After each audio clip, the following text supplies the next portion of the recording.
جيت على ألمانيا جديد وحابب تعرف شو هو مصيرك وحابب تعرف اللجوء، تابع هذا الفيديو للأخير ورح تعرف كل شيء. السلام عليكم، مرحبا فيكم يا شباب. اليوم جيتكم فيديو جديد عن معلومات عن الشباب يلي اجوا ألمانيا جديد. طبعا هذا الحكي مو بس من عندي، اني رحت على المستشارين قانونيين واخذت منهم هاي المعلومات.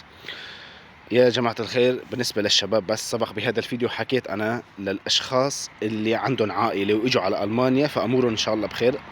أما الأشخاص الشباب يعني واللي جايين يعملوا لم شمل، أشخاص اللي جايين يعملوا لم شمل إذا ما كان عندك بصمات أبدا فإن شاء الله أمورك بخير.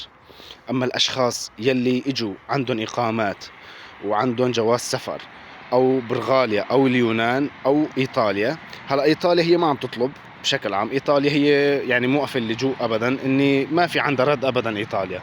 أما برغاليا واليونان عم تطلب الشباب، وهن بدهم الشباب اللي بيقدروا يشتغلوا، الشباب اللي لحالهم بدون عائلات. أنا قبل هذا الفيديو حكيت عن العائلات، هذا المعلومات اللي بعطيكم إياها كلياتها عن الشباب بس.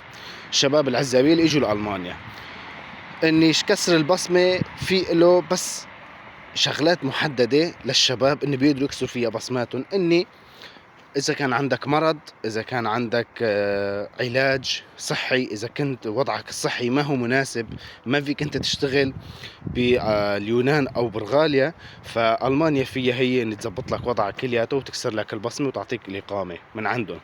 أما إذا كان في عندك إمكانية العمل وإمكانية الشغل فهذا الوضع كتير صعب. وانا بحكيكم كتير بصراحة، يعني في كتير شباب اجوا لهون وجاهون رفض وجاهون ترحيل، ما يقدروا يعملوا شيء ابدا. حتى في اشخاص لما بعد ما اني خبوا حالهم 6 شهور مثل ما هن بيقولوا، بعد ما مرقت 6 شهور راحوا على الاوسلندر لحتى يجددوا الاوزفايس تبعهم تبع ال6 شهور، فالاوسلندر فورا بيكمشون بيخبر للبوليس لحتى يجي ولإدارة الهجرة، وهن راح يبعتون على الدولة اللي باصمين فيها أو الدولة اللي طالبتهم. مو هن اللي عم يرحلوا، الدولة هي اللي عم تطلبهم. برغاليا واليونان هي عم تطلب الشباب يلي بيقدروا عندهم إمكانية العمل، يلي بيقدروا يشتغلوا. أما بالنسبة للعائلات فبيغضوا نظر عنهم، والله يوفق الجميع يا رب. وبتمنى من الكل يعمل لي إعادة نشر للفيديو مشان تفيدوا غيركم. ومشكورين. أي شخص في عنده أي سؤال يكتب لي إياه على التعليقات، وعلى الخاص ما فيني أرد، بس مشكورين حبيبي.